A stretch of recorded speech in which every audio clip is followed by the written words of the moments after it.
Hello, and welcome to the Pop Culture Junkie podcast. I am joined today by a very cool, very special guest. Kaila Yu is an LA-based author whose book Fetishized, A Reckoning with Yellow Fever, Feminism, and Beauty will be published by Penguin Random House's Crown Publishing on August 19th. In addition to her upcoming memoir, Kaila is a travel, food, and culture writer whose work has been featured in the Los Angeles Times, the New York Times, Rolling Stone, National Geographic, and more. But there's even more. Kaila was the lead singer for the band Nylon Pink, was an import model, and appeared in the Fast and Furious Tokyo Drift, and is a certified scuba diver, free diver, and a mermaid. That is the most amazing biography I've ever read. Welcome to the show, Kaila. It's like just a encapsulation of the disorganization of my life, I think. Nothing has anything to do with each other. I love that. I'm reading it. I'm like, wait a minute. She's a mermaid too? Wonderful. Well, thank you so much for being on the show, Kaila. I am so excited to meet you.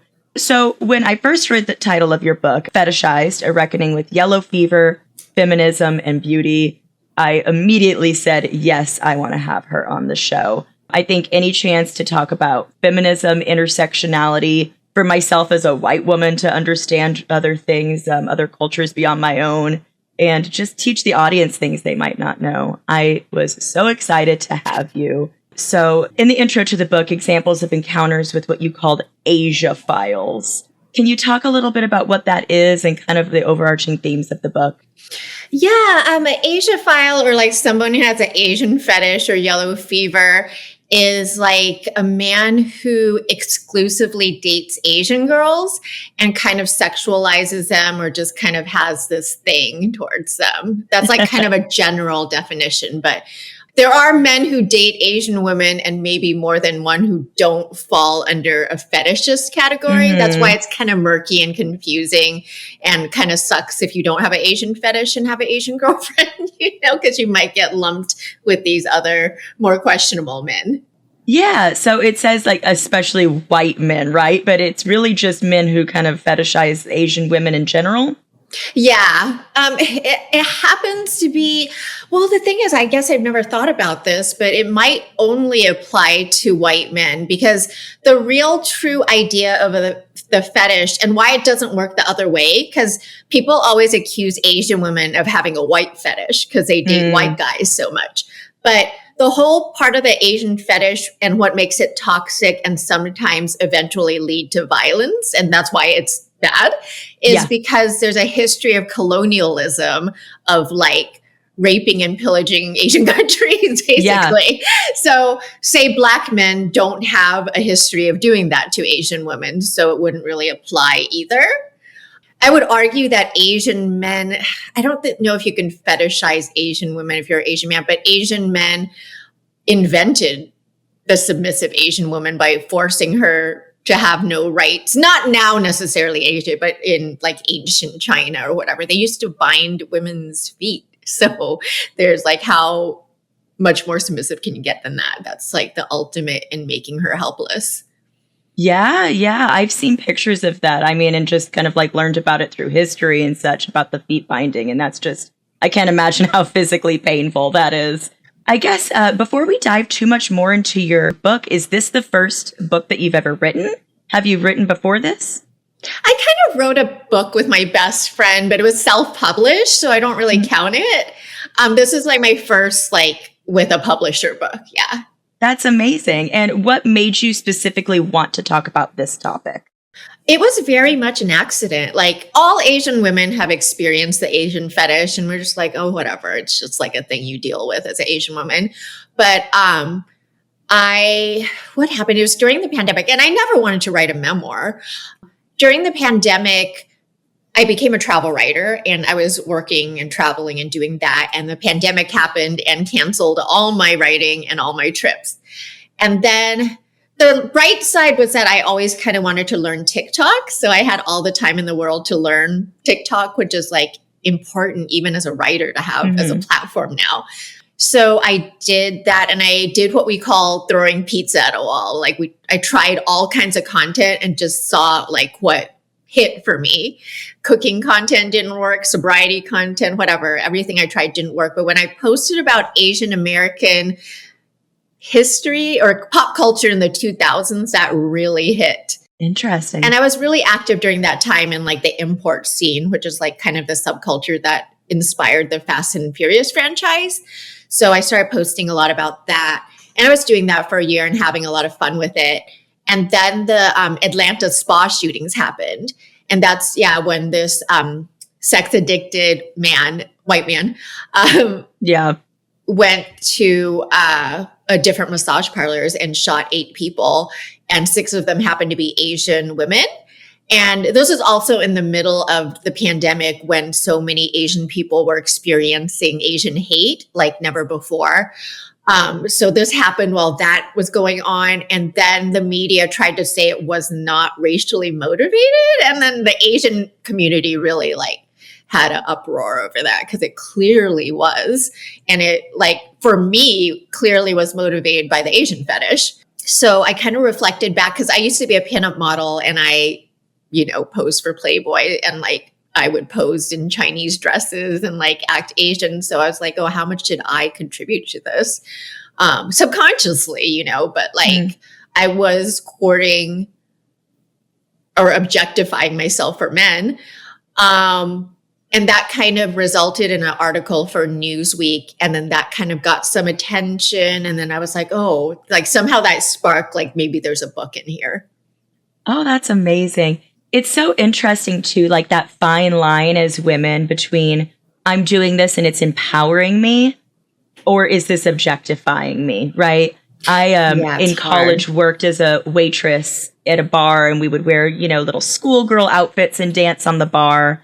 And I made, great tips, and I was putting myself through school, and I thought I'm in charge of this.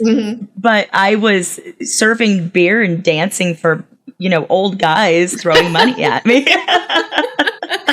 Yeah, it's so hard because when in the 2000s, in the early 2000s, it's like post-feminism. So we were taught like sexuality, we're empowered and sexual, and we could be as sexy and have as much sex as we want. And we called that empowerment, which is like, yes, you should be allowed to do those things, but like putting that at the forefront is also not empowerment.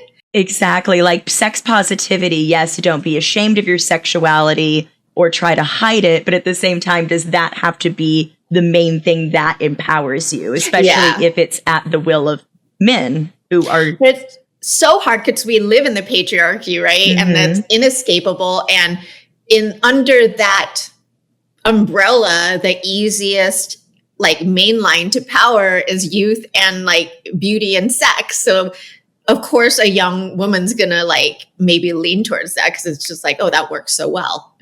Absolutely. And I think that's, like a main line through the book, which I am still reading. I haven't finished yet, but I love so much. I want to get a physical copy. Oh, of course. Yes, of just how to balance, the pressures you feel to fit in with societal beauty standards. And you talk about like double eyelid surgery that's prevalent in Asian cultures and with women. Can you talk about that a little bit? Yeah, that kind of came up right now. So it's very timely. I don't know if you watch Love Island, but I do. Yes. Yeah. So I don't know if you're aware of, and this will be, I guess, old by then. But like, it's okay. Sierra, Love Island is always popular. Yeah. So one of the contestants got kicked off the show. Her name's Sierra Ortega. And she said an Asian slur that starts with a C and refers to our eyes. Yeah. And she said it a number of times. And I believe her when she says she just didn't really know it was a slur. And the reason I believe her is I made a video about it. And a lot of people genuinely did not know it was a slur. And some people were like arguing like vociferously against why it wasn't a slur. And we're like, we're Asian, we're telling you it's a slur. So the end. But like there were people arguing against it. And I ended up writing an article for Teen Vogue about it. And It's horrible because like when people make mistakes now, like she was saying people called ICE on her family and like people were giving death threats. Like it does not need to be that level of like whatever.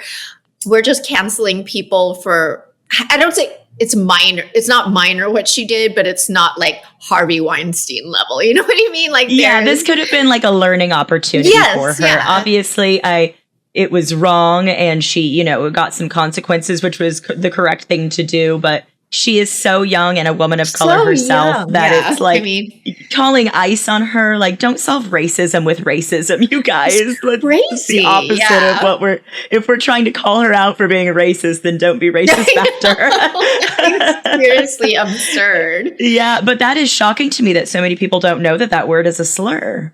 Yeah, so it was a really good thing that happened, I think, because it's a learning experience because people genuinely didn't know. And she did use it in a not good way.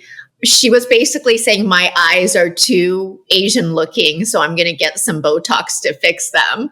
So that's why the Asian community found it so offensive because we, you know, growing up, the most common insult is about the eyes. And then they had that pulling back the eyes, like facial slur, I guess. Yeah, like Miley Cyrus did it in some pictures back in the day, I think. Yeah, there's pictures of her doing that too. I mean, years ago, I think when she was like a child. Okay. But like, oh my God, there was. Miley, no. But it's like, I'm a very forgiving person. Like, I feel like when I was on drugs in MySpace in the 2000s, I probably said some shit to people, you know? So like everybody does dumb things when they're young. Like we can't hold them.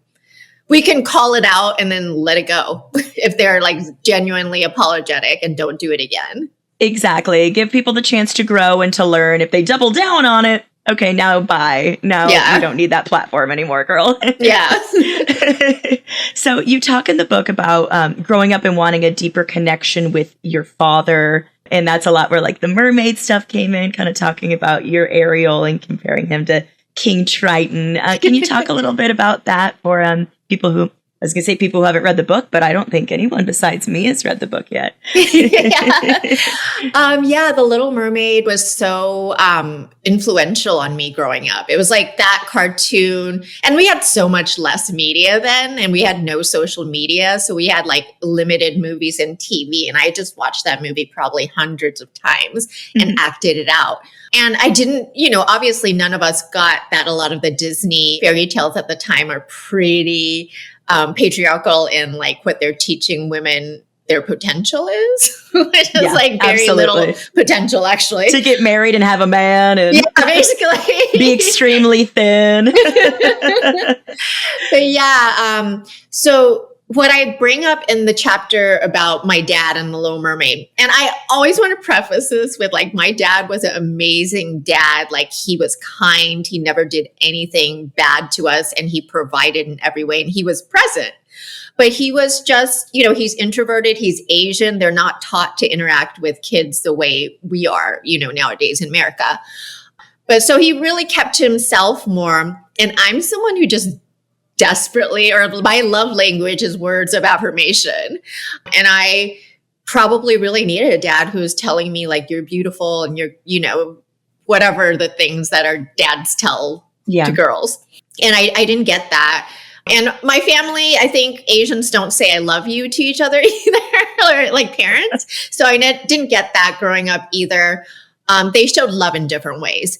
But I compare it to King Triton because there's two versions of King Triton. There's King Triton in the sanitized The Little Mermaid Disney version. And I don't know if everybody knows, but like the original Little Mermaid, which I think is a Hans Christian, I forgot who was the writer. Yeah. Yeah. Like a lot of his fairy tales were actually horror stories. They're horrifying. Yeah. Like people, like blood and murder and yeah, they were maybe meant to be cautionary tales. Yeah. But like basically this Little Mermaid falls in love with the prince. That's the same. And then she goes to the witch and the witch like cuts off her tongue and takes away her voice and then like makes her into a person, but it's extremely painful. And like every time she walks, it feels like knives are stabbing her feet and her feet bleed. That's something that didn't happen in the Disney version. No. But so she's willing to endure this bleeding from her feet pain for this guy she met on a beach, In the end, like, he doesn't fall in love with her. He marries a witch and then she commits suicide. Oh my God. Yeah. Why does the dark part of me kind of wish they would have made that into a cartoon? But see, Disney takes this, which was probably supposed to be some kind of like learning cautionary tale to not do that, and makes it into like, oh, she wins the prince and happily ever after. You should change yourself and alter your body for a man. Yay. Absolutely. I feel like that was so prevalent. Like, I mean, I'm in my mid-30s and growing up, and I saw lots of stuff like that in cartoons and such too. And yeah, she wins the man in the end without even speaking to him. Yeah. It makes no sense. It reminds me of like in Love Actually, that movie, like he falls in love and doesn't even speak the same language as one of the women, and just falls in love with the way she falls in love with the way she looks, right? And then there's, in that same movie, like the quote unquote fat girl who, she found a man even though she's so grotesquely large and she's like a size 4, like. But those things were, so fed to us, I feel like, and we didn't even realize it at the time. Yeah, it's like good that we're like looking back at the 2000s and questioning a lot of everything. Absolutely. I totally agree. You mentioned in the book too that Kaila Yu is not your given name and that it's a name that you chose for yourself. Can you talk about that a little bit? Yeah, so I wanted to get into pinup modeling, and certainly my very strict Asian parents were not going to be okay with that. So that was a big reason for changing my name. And also my legal name is Elaine Yang, and it just doesn't sound like a very sexy pinup name to me. So yeah, there was no question that I was going to change my name, really. Oh, well, I like your name. I like both of your names. I love that. I would be remiss without mentioning this again because we talked about it in your elaborate introduction, but you were in the Fast and the Furious Tokyo Drift. That's amazing. It's like something that comes up a lot with Asian Americans. And I bring up in the book that it's actually kind of sad. Okay, I loved being in the movie. Like, it was so much fun.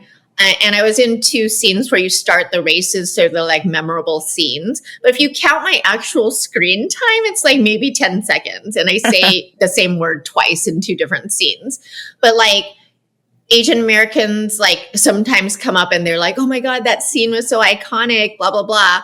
But like a white person would never say that about a white girl in a scene. It's just like because there was no representation. So any little thing was celebrated as like, oh my God, this is so great. Like 10 seconds on the screen, Yeah. Oh, wow. That's interesting. Yeah.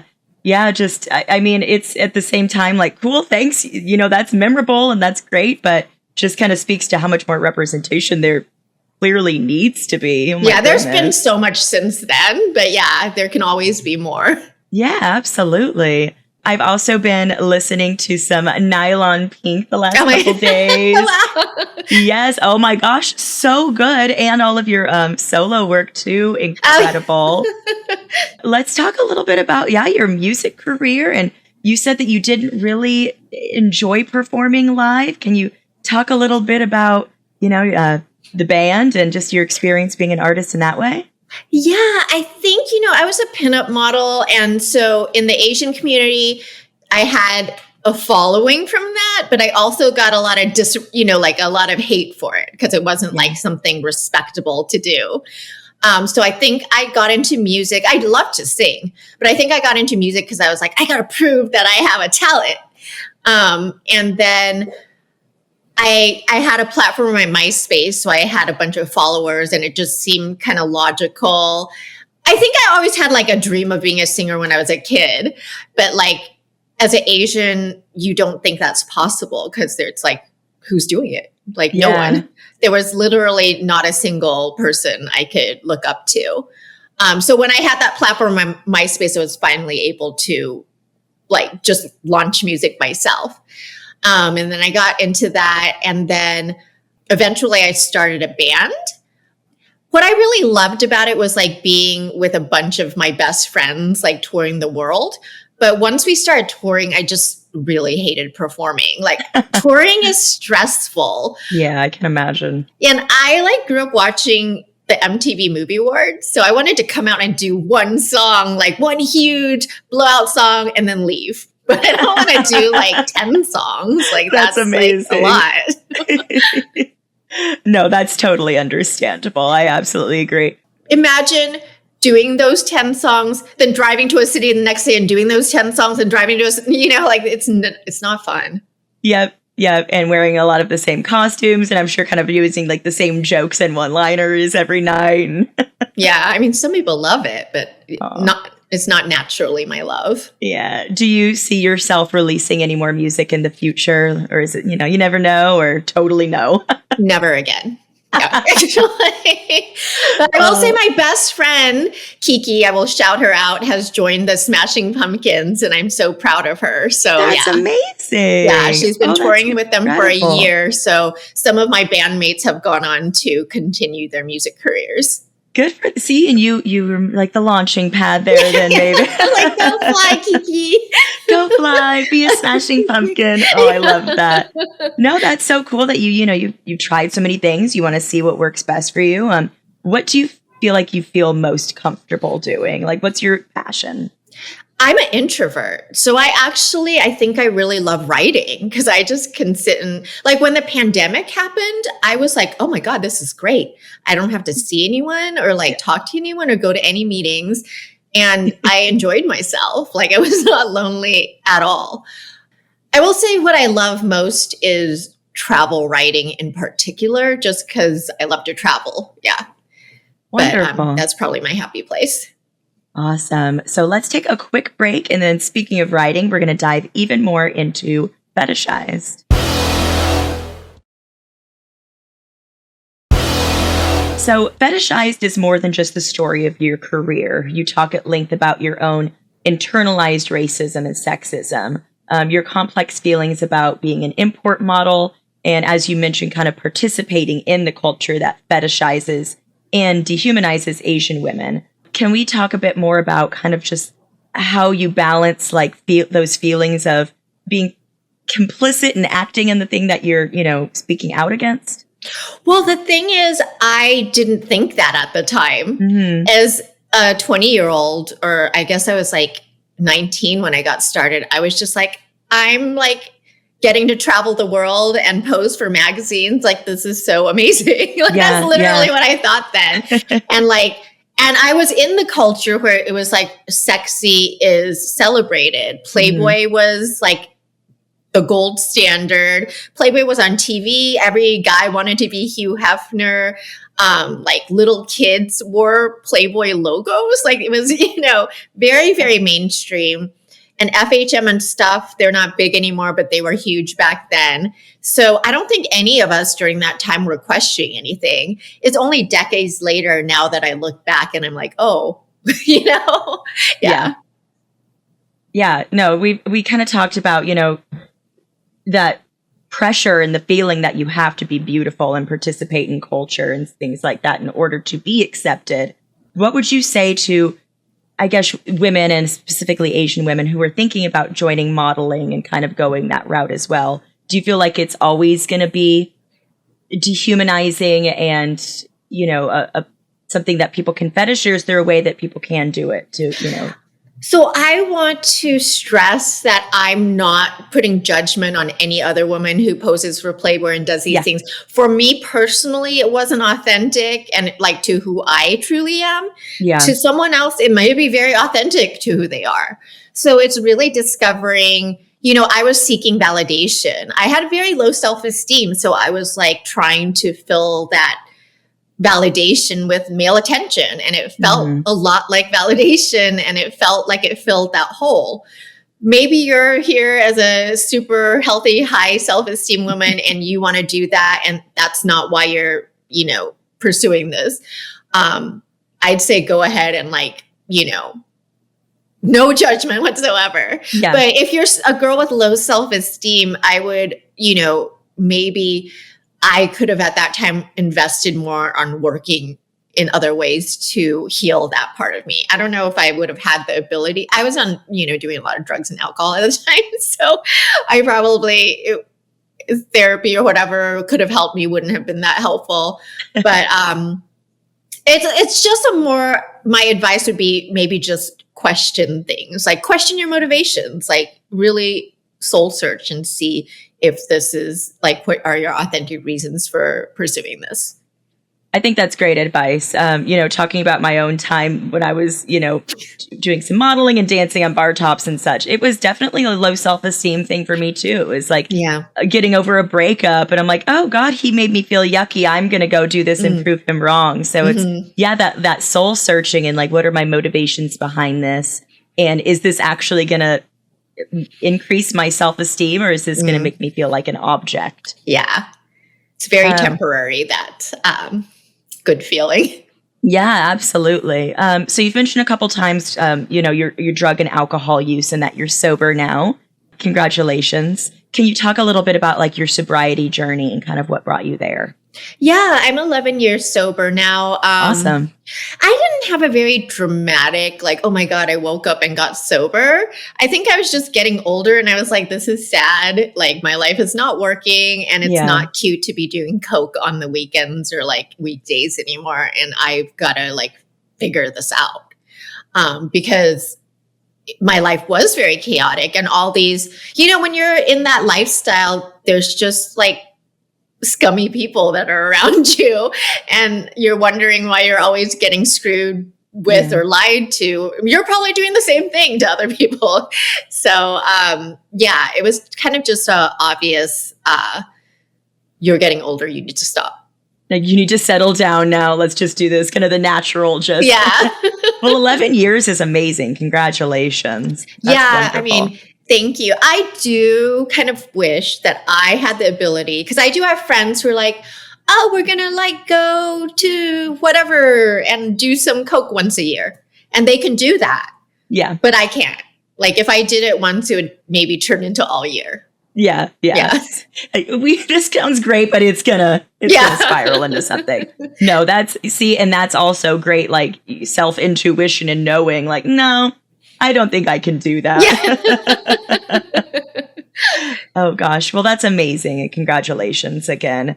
I know we talked about this a little bit in the top, but you cover in your book the really serious and scary topic about violence against Asian Americans, Pacific Islanders, Asian women, including the horrible mass murders that you mentioned.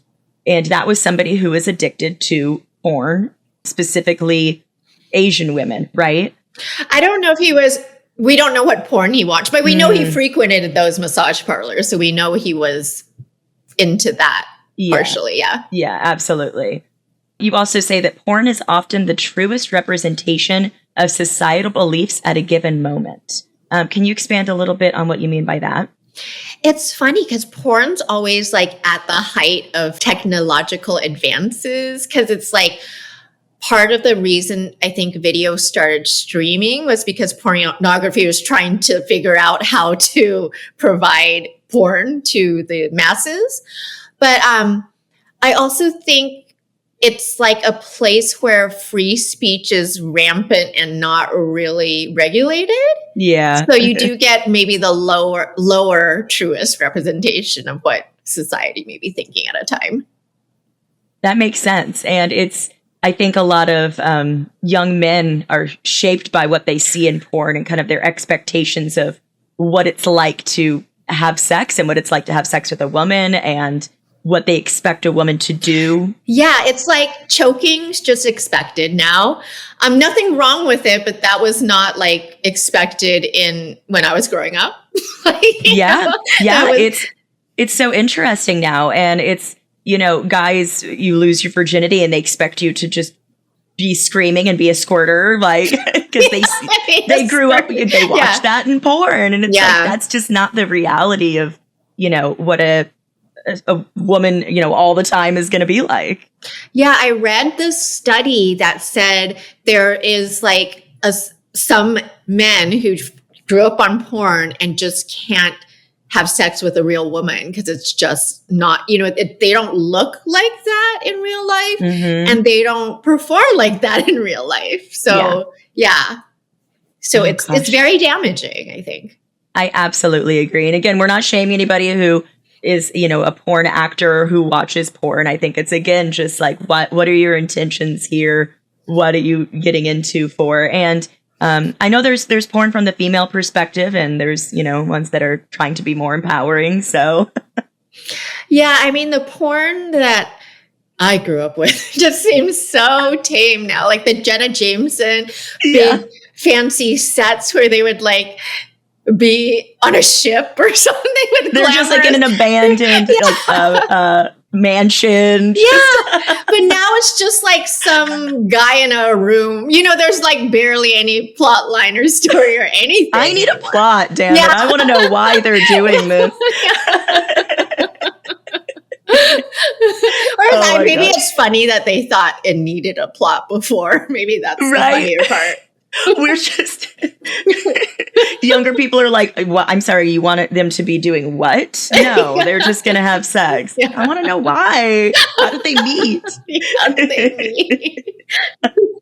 Oh my gosh. I want to take one more quick break and then dive a little bit into a topic that I find very interesting, which is anime culture.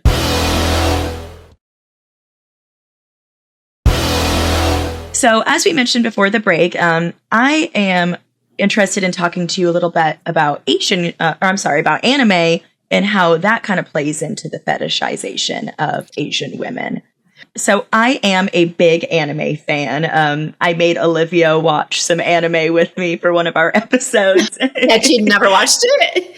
No, she's definitely not an anime person. I mean, I think she's maybe watched, you know, Sailor Moon or whatever, but I made her watch like Attack on Titan and like all these like ones that I really like.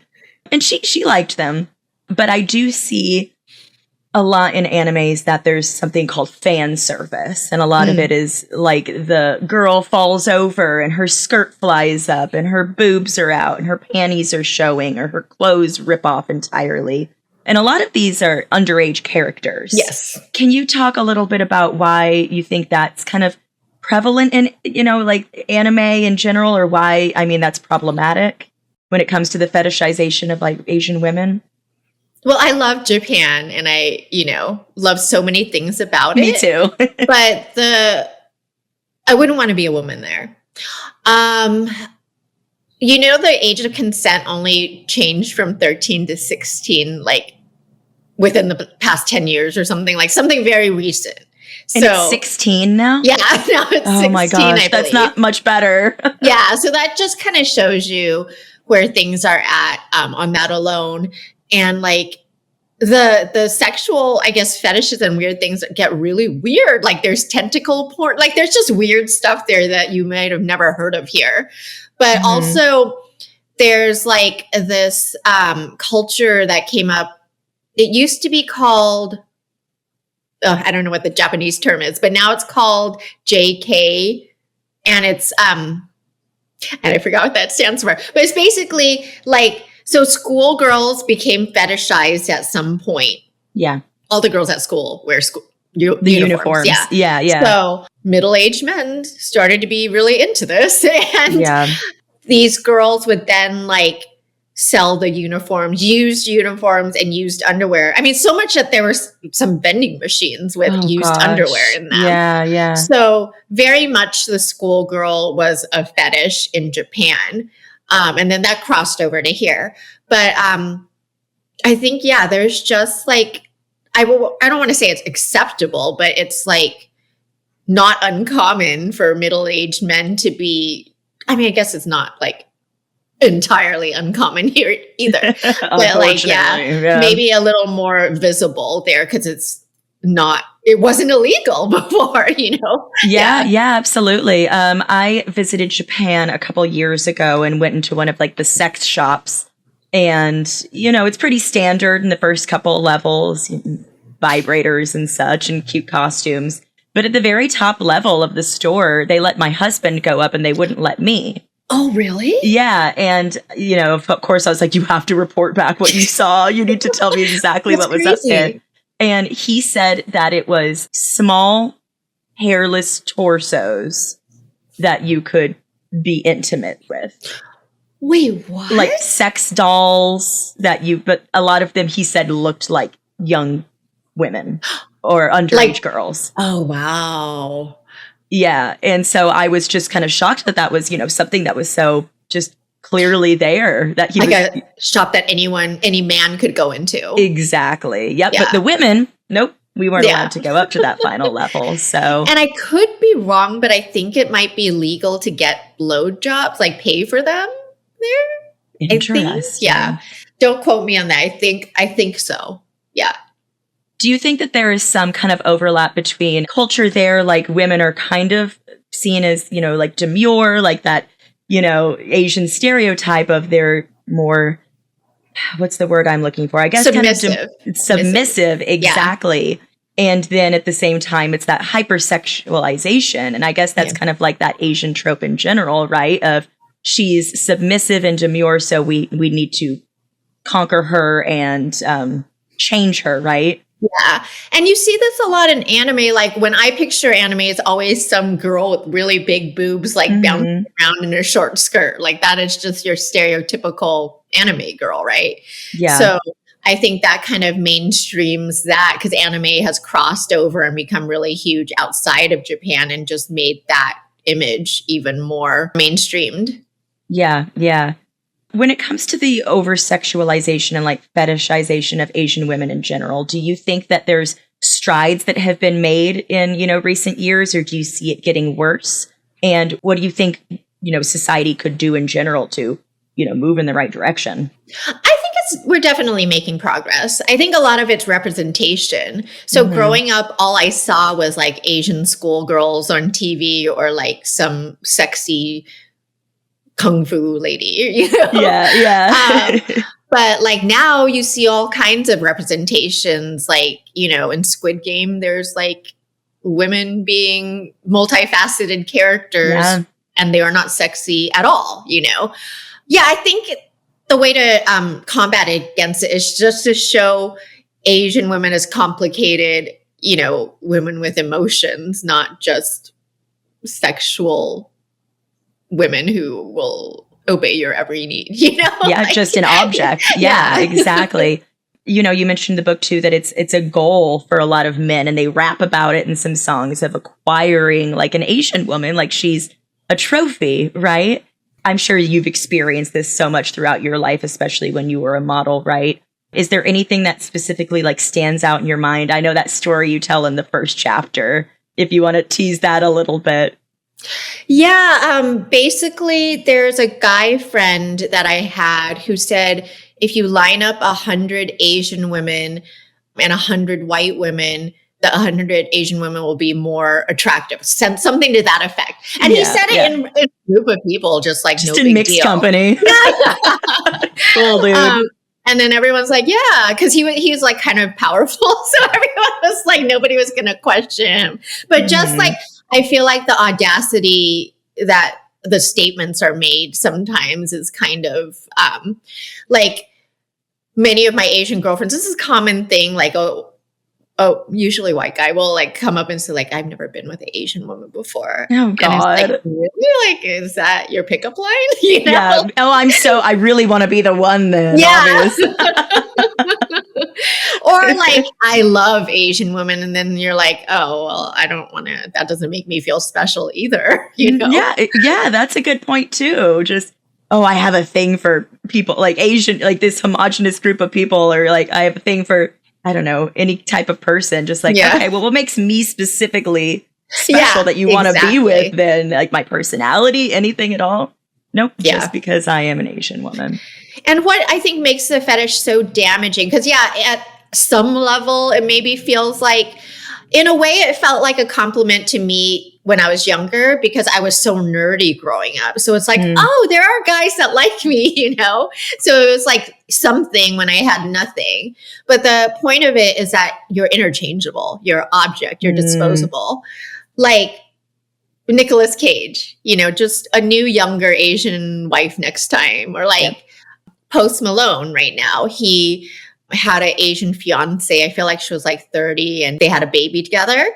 And now he's like just all around town with this like 20-year-old college student Asian, like buying her gifts and just like parading her around. And I'm like, wow, his poor ex-fiance is like really disrespectful. Yeah, absolutely. Just that, you're just interchangeable. Let me just move on to the next one. That's just horrifying and just so wrapped in misogyny. Like, you did mention, you think that things are kind of getting better. Is there any, representation that you see out there? You mentioned Squid Games that you think is kind of important for people, like especially white people, to watch, to kind of like see guys like, I don't know, like what's your favorite Asian representation, I guess, in TV right now? I think I really enjoyed Beef. That's a little bit older, but Beef. I mean, that was just really unexpected characters and they weren't perfect. They were very flawed, but it just showed Asians in such a different way for both men and women. Blackpink, I love so much. I mean, they're still sexy and stuff, but every pop star is, in my opinion. But they are not, because I had an argument with somebody not an argument, but they were saying like, I think they're still playing into the fetish a little bit. And I'm like, well, if you compare them to any other pop star, they are so tame. I absolutely agree. And I do think there is that, we don't want to say that Asian women aren't allowed to be sexy, aren't allowed to own their sexuality. And the minute that they do, you're like, oh, you're just trying to play up some fetish. Yeah. It's like, no, I'm owning my body and my sexuality. And I think there's power in that too, right? Taking back the reins on it and being like, this is mine. And I can show what I want and not show what I don't want, right? Yeah, I don't think they're really courting the male gaze. Most of their fans are women. Yeah. And like Sabrina Carpenter does that pinup thing, but most of her fans are women. Mm-hmm. So there's like, a balance, Absolutely. I do love that kind of like feminist girly pop culture that we're all like, I don't know, girly pop summers for the last couple of years where we're all just loving each other and, we need that right now, especially, across the world, but in the United States, just women loving on each other a little bit. We need a lot more people loving people, period. Absolutely. Yeah. So this has been just such a fascinating conversation. I could go on and on, but I do want to talk to you about free diving as a form of therapy for you. And I guess that ties into you being a mermaid a little bit, right? Yeah. Why is free diving so healing for you? And what is free diving for people who don't know? Yeah, it's crazy because I used to call myself a city girl and I just wasn't that into nature. And I don't think I was able to until I got sober to really appreciate nature. And I just somehow fell in love with the ocean. But I went scuba diving on a work trip and I fell in love with just being underwater. And then my girlfriend was like, oh, you should try free diving. And I was like, why do I want to do that? Like, why? I could go underwater for an hour and breathe with scuba diving. You're telling me you want me to like go hold my breath for a couple of minutes underwater? Oh, that gosh, doesn't sound very fun at all. Yeah. But I read this book called Deep by James Nestor, and it just changed my life. Basically, I love animals, but I especially love marine creatures. And if you want to like interact with like dolphins and whales and stuff like that, it's best to free dive because the scuba equipment's kind of intimidating and loud for them. But also scuba diving is very meditative also, but free diving is also meditative. It's actually, I think, proven to be meditative. And what was fascinating to me is that they have a theory that humans maybe originated from being water beings like billions of years ago or whatever. Interesting. Because spouting legs walking out of the ocean. Because when you get to a certain depth, your body naturally shunts all the blood to like a center part of your body to preserve all that energy. So the scientists are wondering, why would the body know how to naturally do these things at a certain depth unless we were once somehow water beings? I'm not a scientist. I'm not going to dig into that too much, but I found that really fascinating. Yeah, more than I know about it. Yeah. That's fascinating. But yeah, there's just something so magical about just falling deep into the water and just like, I don't know how to explain it. What is the longest that you've held your breath underwater in one session? Well, I've only done this with a coach or whatever. Okay, nice. Or during a free diving class. But so you're not just going into the middle of the ocean and holding your breath and just... No, I don't think you could actually hold your breath as long as if you're moving, because it uses so much energy and breath. But what I'm talking about is a static hold. So you just sit there in the pool and you're just trying to get your time. And I did 3 minute 45 seconds once in my life. I don't think I could like replicate that again. But I think when I first started freediving, I really wanted to compete. So I was in that mindset. But I'm like physically challenged with it, because when I get to a certain depth, like I can't equalize my ears. So I've never really learned how to do it. So I can now only do it for fun. Oh my gosh. No, that is incredible. I think I'd be 30 seconds to be like, nope, I'm out. No, yeah. It's all mental. I think like the author said, like everybody can hold their breath 5 minutes or something. I forgot the number, but like if you are able to withstand, like physically you're able to, if you could. It's just the mental feeling. The feeling is very uncomfortable. Interesting. Yeah, that's fascinating. Maybe I'll give it a try. I got a pool. See if my husband can help me. If you guys don't see me again on the show, that is why, because I failed. So when you're not writing and free diving, what do you like to do with your life and your spare time? You're based in LA, you said? Yeah, I mean, I love to travel, but when I'm in LA, I just love to eat. There's so much amazing food here, and I love to cook. I just think food's like my other passion. So, could you ever see yourself writing a cookbook? I'm probably not that good. Yeah. So probably not. I mean, that would be amazing and awesome, but I don't know if I'm like so good at inventing recipes. I love making things, but I think I am usually following a recipe. Me too. Yeah. Me too. I'm really good at like reading recipes and doing the steps, but I could never be inventing things. Yeah, like on Chopped, where they just give you a pile of ingredients, like make something. I don't know. So when Fetishized comes out, if there was one key takeaway that you hope people get from reading this book, what would you say it would be? I know that's pretty broad. Well, it's just that so many men are always like, oh, it's a compliment. It's like totally harmless. And yeah, maybe a lot of the times it is harmless. But I think my book proves, just through like historical fact, like the roots of it are very damaging, and it does sometimes lead to violence. So we shouldn't normalize it in any way. Absolutely. I think it's a beautiful book from what I've read so far, and I can't wait to finish it. And, you know, it's serious and it's introspective, but it's still, you know, kind of lighthearted in spots.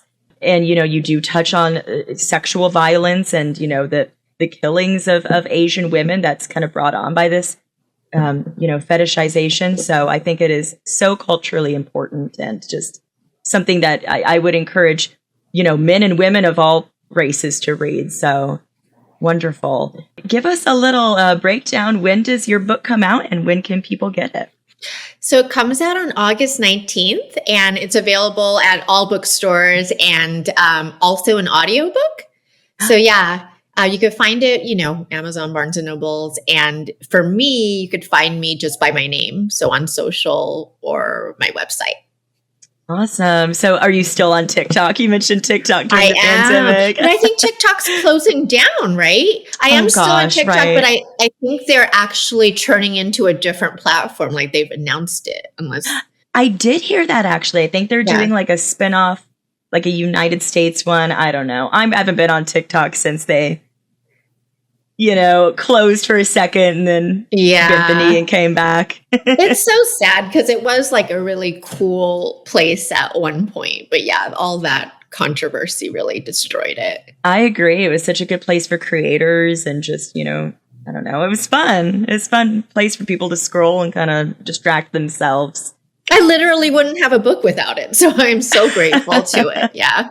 Yeah, that's wonderful. Yeah, it's definitely kind of given people like creative juices. And you mentioned MySpace too, back in the day, kind of help launching the music career. I love that. I met my husband on MySpace. So oh, great. We both love MySpace. Yeah, a little soft spot in my heart. Wonderful. So I think that is just about going to wrap up this episode of Pop Culture Junkie. Kaila, thank you so much for joining us today. Your book comes out August 19th. Again, the title is Fetishized, A Reckoning with Yellow Fever, Feminism, and Beauty. So everybody, please make sure to check that out. I would suggest going to a nice independent bookstore to buy it, right? Yes. Not that I don't buy books on Amazon too, but Always support the independent bookstores. Yes. And one more time, where can people find you on social media, Kaila? So my name's Kaila Yu, and it's spelled Kaila, and you could find my website and social from that.